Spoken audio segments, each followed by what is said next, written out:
नमस्कार दोस्तों। तो कैसे हैं आप लोग। दोस्तों स्वागत है आपका पाइपिंग इंजीनियर्स के आज के वीडियो में। दोस्तों आज हम पाइपिंग डिजाइन इंजीनियरिंग के मॉड्यूल 7 को लेके आए हैं। दोस्तों आज की वीडियो में हम बात करने वाले हैं 3D मॉडलिंग और उसके टूल्स के बारे में। दोस्तों इस वीडियो को बेहतर एक्सपीरियंस के लिए 1.5x की स्पीड से देखें। आगे की वीडियोस के लिए हमारे चैनल को लाइक करें, फॉलो करें और सब्सक्राइब करें। दोस्तों आइए बढ़ते हैं हम आज की लर्निंग जर्नी की तरफ। दोस्तों वीडियो स्लाइड शुरू करने से पहले 3D मॉडल की क्या जरूरत होती है। 3D मॉडल आप सबको पता होगा व्हाट इज 3D मॉडल, जहां पे हम 3D में सब चीजों को देख सकते हैं। एक्स एक्सिस, वाई एक्सिस और जेड एक्सिस के हिसाब से तीनों चीजों को हम लोग बना सकते हैं और देख सकते हैं। लेकिन 3D मॉडल की जरूरत क्या है पाइपिंग डिजाइन में। दोस्तों ऐसा बताया क्या जाता है, ये बात सच है कि 3D मॉडल बैकबोन होता है मॉडर्न ईपीसी प्रोजेक्ट्स का, क्योंकि आपका ये कॉस्ट बचाता है, टाइम सेव करता है और वो प्रॉब्लम्स पहले ही आपको बता देता है जो आपको कंस्ट्रक्शन के टाइम पे आ सकती है। ये आपकी एक्यूरेसी, सेफ्टी और कोऑर्डिनेशंस को बिल्कुल क्लियर कर देता है before well the project is even executed. क्या रीजन है दोस्तों 3D मॉडल के? Better visualization. आप होल पूरे प्लांट को 3D में विजुअलाइज कर सकते हो। पूरे equipment, structure, cable trays, platforms, जो भी प्लांट में लगता है सब आप एक जगह पे देख सकते हो। दोस्तों दूसरी बात है, गैस वर्क जीरो हो जाता है, क्योंकि 2D ड्राइंग्स में दोस्तों छोटे मोटे क्लैश जो होते हैं वो मिस हो जाते हैं, लेकिन 3D मॉडल उन्हें तुरंत डिटेक्ट कर लेता है। एक्यूरेसी इंप्रूव होती है दोस्तों। पाइप की लेंथ, फिटिंग्स वगैरह, आपका जो बिल ऑफ मटेरियल है वो आप सब बिल्कुल सही से एग्जैक्ट कैलकुलेट कर सकते हो। फास्ट और क्लियर रिव्यूज होते हैं दोस्तों। और 3D मॉडल दोस्तों आपकी वैलिडेट कर देता है आपके वर्किंग स्पेस को, मेंटेनेंस स्पेस को, लिफ्टिंग और रिप्लेसमेंट क्लियरेंसेस को।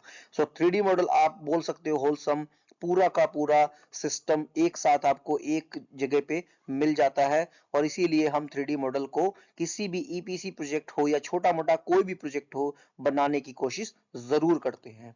बढ़ते हैं अगली स्लाइड में। दोस्तों what is 3D plant model. तो 3D प्लांट मॉडल क्या होता है? 3D प्लांट मॉडल बेसिकली वो मॉडल होता है जिसमें सारे discipline, equipment, piping, electrical, structure, civil, instrumentation, सब के सब डिसिप्लिन अपना इनपुट देते हैं। और जो कंबाइन इनपुट पूरा का पूरा प्लांट को मिलके बना देता है, स्ट्रक्चर फॉर्म कर देता है दोस्तों, उसे ही 3D प्लांट मॉडल बोलते हैं। क्योंकि at the end of the day जब यह सारे डिसिप्लिन एक साथ मिल जाते हैं तो आपका कंप्लीट प्लांट तैयार हो जाता है। तो इक्विपमेंट मॉडलिंग में दोस्तों जैसे कि आपका pumps, vessels, heat exchanger, compressor, tank, reactors और बहुत कम मैंने कुछ कुछ लिखे हैं। जैसे आप अगर पावर प्लांट इंडस्ट्री में है तो आपके टर्बाइंस आ जाएंगे, जनरेटर्स आ जाएंगे, वो सब आ जाएगा दोस्तों। पाइपिंग मॉडलिंग में दोस्तों पाइप रूटिंग आता है, वॉल्स आती है, फिटिंग्स आती है, आपके स्ट्रेनर्स आएंगे, पाइपिंग के सपोर्ट्स आएंगे। स्ट्रक्चर मॉडलिंग में दोस्तों पूरा का पूरा आपका पाइप रैक आएगा, हैंड रेल्स आएंगी और मान के चलिए आपके लेडर्स आएंगे। सिविल में दोस्तों फाउंडेशंस, पेडेस्टल, केबल ट्रेंचेस और इवन कुछ कुछ जगह पे मैंने सिविल के राफ्ट्स भी देखे हैं जो कि 3D मॉडल में डिजाइन करके दिखाते हैं, ताकि इक्विपमेंट में जब हम लोग ट्रेंच खोदें तो कोई भी कंस्ट्रक्शन में दिक्कत ना हो। दोस्तों इलेक्ट्रिकल में केबल ट्रेस दिखाते हैं, जंक्शन बॉक्सेस दिखाते हैं, इवन इंस्ट्रूमेंट्स को भी दिखाया जाता है। जब यह सारी चीजें एक साथ एक प्लेटफॉर्म पे मिक्स हो जाती हैं दोस्तों तो उसे 3D प्लांट मॉडल बोला जाता है। अगली स्लाइड में बढ़ते हैं।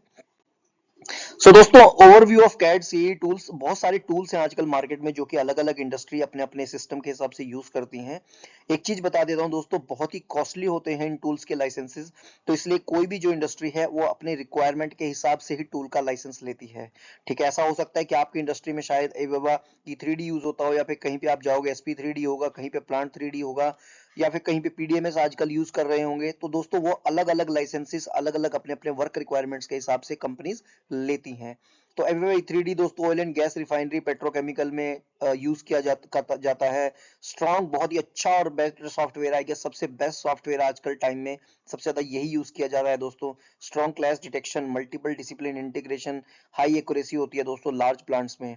अगर आप smart plant 3D, SP3D use करोगे तो इंटेलिजेंट स्पेक ड्रिवन मॉडलिंग होती है दोस्तों। ऑटो रूटिंग के आदि बार फीचर्स होते हैं इसमें।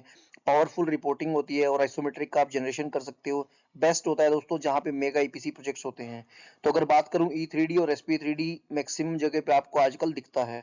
ऑटोकैड का जो प्लांट 3D है दोस्तों बिगिनर फ्रेंडली है, बहुत ही लो कॉस्ट रहता है, स्मॉल और मीडियम प्रोजेक्ट्स के लिए बहुत यूज होता है और इजी, बहुत ही इजी टू यूज है, क्योंकि ये ऑटोकैड का ही प्रोडक्ट है। अगर आप ऑटोकैड में पीएनआईडीज वगैरह बना रहे हो तो बहुत इजीली आप इस चीज को रिलेट कर पाओगे और यूज कर पाओगे। इसके अलावा दोस्तों यह सब प्रोजेक्ट्स हैं जो प्रोसेस डिजाइन के लिए हम यूज करते हैं। प्रोडक्ट डिजाइन के लिए भी कुछ कुछ जैसे टूल्स है आपके, सॉलिड वर्क्स होगा, बेंटले का ओपन प्लांट है या नेविस वर्क्स है, यह सब प्लांट्स, यह सब भी टूल्स अलग अलग इंडस्ट्रीज अलग अलग जगह पे यूज करती है दोस्तों। नेविस वर्क्स मॉडल रिव्यू के लिए यूज होता है, ड्राफ्टिंग के लिए यूज नहीं होता है। अगली स्लाइड में बढ़ते हैं दोस्तों। दोस्तों 3D मॉडल जो है किस तरीके से, वर्कफ्लो किस तरीके से होता है, बहुत मतलब मैंने बोल तो दिया कि 3D मॉडल बनाना है, लेकिन कैसे शुरू करेंगे। दोस्तों अगर सबसे पहले जो 3D मॉडल का जो स्टेप 1 होता है वो होता है दोस्तों इंपोर्ट करना होता है, इक्विपमेंट को प्लेस करना होता है। तो इक्विपमेंट का लेआउट सबसे इंपॉर्टेंट होता है, नोजल के ओरिएंटेशन और वेरिफिकेशन दोस्तों, और इक्विपमेंट की सेंटर लाइन और अलाइनमेंट, ये सबसे इंपॉर्टेंट होता है, क्योंकि इसी के बेसिस पे, इसी के अराउंड आपकी पूरी पाइपिंग, पूरे स्ट्रक्चर्स जनरली आप रूट करते हुए चलते हो। उसके बाद पाइप रूटिंग होता है दोस्तों, वो नोजल से शुरू होता है, प्रोसेस की रिक्वायरमेंट्स को फॉलो करते हुए, कोड क्लियरेंसेस को निकालते हुए, स्ट्रक्चरल ऑब्स्टिकल्स को भी क्लियर करते हुए, सपोर्ट पॉइंट्स मार्क करते हुए आप पूरे पाइप को रूट कर लेते हो। पाइप रूटिंग के बाद दोस्तों आप वॉल्स, फिटिंग्स, स्ट्रेनर्स, जो भी आपके ऑक्सिलरीज हैं, उन सबको आप ऐड करते हुए चलते हो। जब ये हो जाता है दोस्तों फिर आप सपोर्ट्स भी पाइपिंग के देते हो, shoe support, guide support, anchor support, जहां पे जो सपोर्ट वैलिड है आप वो सपोर्ट आप 3D मॉडल में लगाते हुए चल जाते हो। उसके बाद दोस्तों जब यह सब हो जाता है आपका, इसमें दोस्तों अगर आप, ये तो पाइपिंग के लिए मैंने बताया है, अगर आप इलेक्ट्रिकल के लिए हो तो आप साथ साथ इलेक्ट्रिकल वाला भी आपका केबल रूटिंग पहले फाइनलाइज करता है, उसके बाद केबल ट्रे की लेआउट फाइनलाइज करेगा, फिर वो केबलिंग उसमें करेगा, और अगर कहीं पे इंटरफेस आता है आपका इक्विपमेंट से या पाइपिंग से तो वहां पे वो क्लियरेंसेस चेक करते हैं जब मल्टी डिसिप्लिन रिव्यू होता है। तो क्लैश डिटेक्शन दोस्तों, स्ट्रक्चर से क्लैश डिटेक्शन होता है, इलेक्ट्रिकल से क्लैश डिटेक्शन हो सकता है, इक्विपमेंट से क्लैश डिटेक्शन होता है। तो क्लैश डिटेक्शन में दोस्तों तीन तरीके के बेसिकली क्लैशेस बोलते हैं हम। हार्ड क्लैश, तो जो हार्ड क्लैश जो दोस्तों जहां पे पाइप या फिर कोई भी चीज है वो इंटरसेक्ट करता है स्ट्रक्चरल बीम को या किसी और इक्विपमेंट को, उसको बोलते हैं हार्ड क्लैश।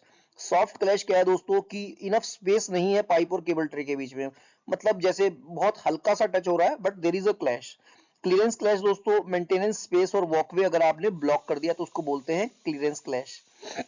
उसके बाद दोस्तों मॉडल रिव्यूज के भी अलग अलग तरीके होते हैं, आपको पता होगा इंडस्ट्री में हम तीन तरीके के मॉडल रिव्यू करते हैं, 30%, 60% और 90%, ताकि क्लाइंट को अलग अलग रिव्यूज करके दिखाए जाते हैं, ताकि क्लाइंट की अगर कोई भी प्रॉब्लम हो, कोई भी उसका कमेंट हो, वो वाइल मॉडल जब हम डिजाइन कर रहे हैं उसी टाइम पे हम टेक केयर कर सकते हैं। उसके बाद फाइनली दोस्तों जब यह सब पूरा हो जाता है, डिसिप्लिन कोऑर्डिनेशन कंप्लीट हो जाता है, आप आइसोमेट्रिक्स उससे एक्सट्रैक्ट कर सकते हो, जीए ड्राइंग्स एक्सट्रैक्ट कर सकते हो, और सपोर्ट ड्राइंग्स भी आप एक्सट्रैक्ट कर सकते हो। दोस्तों ये पूरा का पूरा वर्क फ्लो है आपका पाइपिंग का, मॉडल रिव्यू का, सॉरी मॉडल डेवलप करने का। अगली स्लाइड में बढ़ते हैं। दोस्तों मॉडल रिव्यू लेवल्स जैसे हमने पिछली स्लाइड में बात किया, तीन तरीके के होते हैं, 30%, 60% और 90%। तो देखते हैं इन तीनों में क्या क्या कवर होता है। तो 30% में दोस्तों इक्विपमेंट प्लेसमेंट देखते हैं हम, प्राइमरी पाइप की रूटिंग कर देते हैं, मेन स्ट्रक्चर को पोजीशन कर देते हैं, और ओवरऑल लेआउट चेक होता है। मतलब बहुत ही आपने जो बेसिक रूटिंग, बेसिक जो इक्विपमेंट की लोकेशंस हैं, पाइप रैक की लोकेशंस है, वो आप उसमें फाइनलाइज कर देते हो 3D मॉडल रिव्यू में। दोस्तों सेकेंडरी मॉडल रिव्यू थोड़ा डिटेल होता है, उसमें आप सेकेंडरी लाइंस रूट करते हो, प्लेटफॉर्म लेडर्स और मॉडल वगैरह मॉडल कर देते हो, सपोर्ट का कंसेप्ट रिव्यू करते हो, क्लैश रिडक्शन साइकिल जो है आपकी वो बिगिन होती है, क्योंकि आपकी जो मॉडलिंग होती है वो एडवांस स्टेज में पहुंच चुकी होती है। 90% मॉडल रिव्यू मान के चलिए आपने लगभग मॉडल पूरा कंप्लीट कर दिया और फाइनल टचेस बाकी हैं, तो सारे के सारे सपोर्ट आप फाइनलाइज कर देते हो, नो क्लैश, कोई भी क्लैश नहीं है, और रेडी फॉर कंस्ट्रक्शन, आप ड्राइंग्स रिलीज करने के लिए तैयार हो, और क्लाइंट अप्रूवल आपका आ गया है। दोस्तों तीनों मॉडल रिव्यूज, मतलब जिस हिसाब से आपका काम बढ़ता चला जाएगा उसी हिसाब से आपके मॉडल रिव्यूज क्लाइंट के साथ होते चले जाएंगे। अगली स्लाइड में बढ़ते हैं, और ये आज की लास्ट स्लाइड होगी। दोस्तों कॉमन मिस्टेक्स क्या हैं और क्या लेसन हैं। पहला सबसे इंपॉर्टेंट मिस्टेक मैंने भी देखा है, ये नोजल मिसमैच। हमेशा वेंडर ड्राइंग को दोस्तों चेक करके तभी आप 3D मॉडल के इक्विपमेंट को 3D मॉडल को इक्विपमेंट में बिठाइए। मेंटेनेंस क्लियरेंस नहीं होना दोस्तों, ओएनएम के हमेशा स्टैंडर्ड्स देखे कितना उसको मेंटेनेंस चाहिए, मेंटेनेंस के लिए जगह चाहिए। ऐसा हो जाता है कि आपने पूरा 3D मॉडल डिजाइन कर दिया, प्लानिंग कर दी और फिर आपको याद आया कि मेरे पास तो क्रेन मेंटेनेंस के लिए, इक्विपमेंट मेंटेनेंस के लिए जगह ही नहीं है। उसके बाद दोस्तों सपोर्ट इश्यूज, आपने सपोर्ट के लिए सही जगह नहीं छोड़ी रूटिंग के दौरान। इग्नोरिंग एक्सपेंशन, हमेशा एक्सपेंशन लूप देना था, आपने वो एक्सपेंशन लूप नहीं दिया। तो स्ट्रेस इंजीनियर से हमेशा आपको टच में रहना है। ये तो बहुत ही चीज कम है दोस्तों, जब आप 3D मॉडल डिजाइन करते हैं तो अलग अलग तरीके के प्रॉब्लम्स आपको आते हैं। मल्टी डिसिप्लिनरी में भी स्ट्रक्चर से प्रॉब्लम आएगा, कभी सिविल से आएगा, कभी इलेक्ट्रिकल से आएगा। तो वह सब चीजें भी आपको डिजाइनिंग के टाइम पे, 3D मॉडलिंग के टाइम में कवर करते हुए चलनी है। सो आशा करता हूँ दोस्तों इस वीडियो से जरूर आपने कुछ सीखा होगा। अगर आपने कुछ सीखा है तो प्लीज वीडियो को लाइक करें, फॉलो करें और अपने दोस्तों के साथ शेयर करें। सो धन्यवाद दोस्तों।